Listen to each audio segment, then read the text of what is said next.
నా పేరు ప్రసాద్. నేను మా ఊరికి బయలుదేరాను. మరి కాసేపట్లో నా ప్రయాణం మొదలవుతుంది. ఇప్పుడు నేను నేషనల్ హైవేలో వెళ్తున్నాను. ఇంత పెద్ద వెడల్పు గల రోడ్లు మన ఇండియాలో చాలానే ఉన్నాయి. ఇలాంటి రోడ్లపై ప్రయాణం చేసేటప్పుడు చాలా సౌకర్యంగా ఉంటుంది. ఎందుకంటే మనకి ఎలాంటి వాహనం అడ్డు రాదు అని మనందరం చాలా ఫాస్ట్గా ముందుకు పోతుంటాం. చూడండి, నా కళ్ళ ముందే ఎన్నో వాహనాలు ఎంత ఫాస్ట్గా వెళ్తున్నాయో. నేను చెప్పేది ఏంటంటే, ఇలాంటి రోడ్లపై ప్రయాణం చేసేటప్పుడు స్లోగా వెళ్తే అందరికీ మంచిదని నా అభిప్రాయం. గవర్నమెంట్ వారు స్పీడ్ లిమిట్ బోర్డులు పెట్టినా పరిమితి దాటి కొందరు ప్రయాణం చేస్తారు. ఫాస్ట్గా వెళ్ళే బైక్ కానీ, కార్లు కానీ, పెద్ద వాహనం ఏదైనా కానీ సడన్గా ఎవరైనా అడ్డు వచ్చినా లేదా అనుకోకుండా టైర్ పంక్చర్ అయినా అప్పుడు ఆ బండి పరిస్థితి ఎలా ఉంటుందో మీ ఊహకే వదిలేస్తున్నా.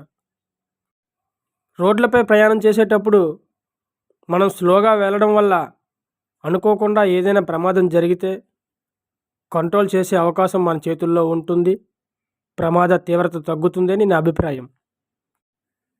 ఇక మన గ్రామాల్లో రోడ్ల విషయానికి వస్తే సర్కారు వారు కొత్త రోడ్లు వేయడం, మనం తిరిగే తిరుగుడికి అవి పాడవడం, మళ్ళీ వేయడం, మళ్ళీ పాడవడం జరుగుతూనే ఉంటుంది.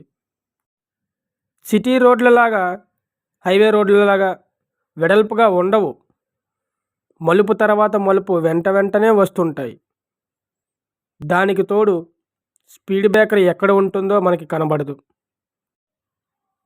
పరిమితి దాటి స్పీడ్గా వెళితే ఏమవుతుందో అందరికీ బాగా తెలుసు. నువ్వు చెబితే కానీ మాకు తెలియదా, మేము ఎప్పుడు స్లోగానే వెళ్తాం అంటారా? 10 మందిలో 9 మంది స్లోగానే వెళ్తారు. ఒకడికి మాత్రం చాలా అర్జెంట్ పని ఉంటుంది.